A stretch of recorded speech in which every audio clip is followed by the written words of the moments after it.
Chapter 5, Charles the Holy Roman Emperor, Life and Victory to Charles Augustus, crowned by God, the great and peaceful Emperor of the Romans, Pope Leo III. Christianity was the religion of the realm under Charles. That faith characterized the medieval era is beyond doubt, but it is also significant that secular leaders, as well as clergy officials, recognized that life was not lived in the hoped-for world to come, but in a rough-hewn, ruthless realm of human need and power. As Christianity overcame its humble beginnings, the church sought its own power base. A leader such as Charles played a vital role, one which cannot be underestimated, in freeing the Roman Catholic Church from its subservience to the Eastern power structure. In Constantinople, where the emperor continued as a political entity and the Orthodox Church ruled over the spiritual realms. Pepin, the father of Charles, had come to the rescue of the church in Rome when enemies beset it. Charles Martel, the grandfather of Charles, who lived from 689 to 741, had his own links to Christianity, having defeated the church's enemies and instituted social and military reforms. Charles' zeal for turning pagan Europe into Christendom meant that when he conquered a land, the leaders were required to convert. If they refused, they were relieved of their positions. New leaders, generally those with ecclesiastical status, were given the office. If the conquered peoples refused to convert, they were subjected to the unhallowed death of the unbaptized. The medieval church was not yet the stronghold it would become in the later Middle Ages. Paganism continued to thrive even as the Christian church was making inroads in the continent's spiritual makeup. The inherent power of the papacy itself was declining, not rising. In Latin, the language of the Romans was changing into the vernacular.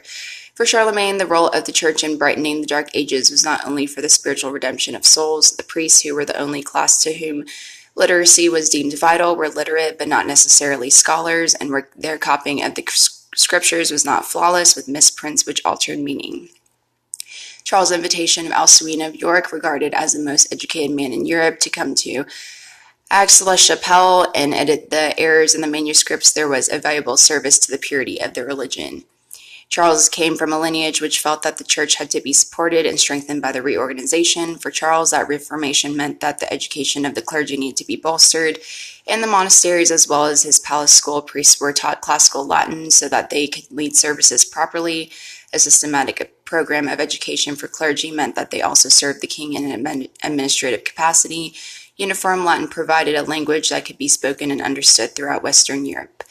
By the time of Charles, the papacy's boundaries controlled a small section of the land around Rome, which made it vulnerable to ongoing attack from the Lombards.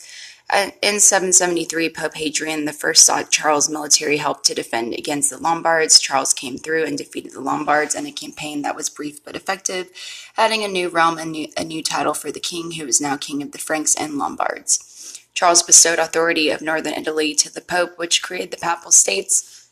Rome owed a great debt to the king of the Franks. Charles' enthusiasm for learning was not merely its expedience in providing him with a pool of talent for his royal needs. He himself valued education. He had taught himself Latin and Greek and was regarded as particularly adept at learning languages. Europe's emergence from the barbaric night of conditions after Rome fell provided for a unique flowering of its creativity as Christianity overcame paganism, and the arts found an outlet in the faith story. Charles was a part of this early Renaissance as he commissioned chapels for the monasteries so that groups of people could share and worship together, as permanence replaced the restless wandering of the earlier generations. Construction materials changed from wood to stone, and centers of worship became lasting. With the return to stone came a resurgence of Roman architecture. Arches were seen again. The interiors of the churches and chapels reflected the prosperity of the king and a desire to celebrate God with gold, silver, gems, and marble. Mosaics, frescoes, and paintings added to the aesthetic quality as the artists blended the art of the Byzantines, Roman tradition, and their own Germanic culture. For Charles, Christianity meant more than appearance. He desired a change in lifestyle that reflected true piety. His biographer said that when Charles learned that a Christian was living in poverty, he sent money both to help the suffering and also to encourage his subjects to practice charity. 4 times during his life, Charles visited Rome, but he was a strong proponent of Rome, or at least the Christian faith, going out to the people, and he encouraged missionaries to spread the gospel to the other regions of his empire.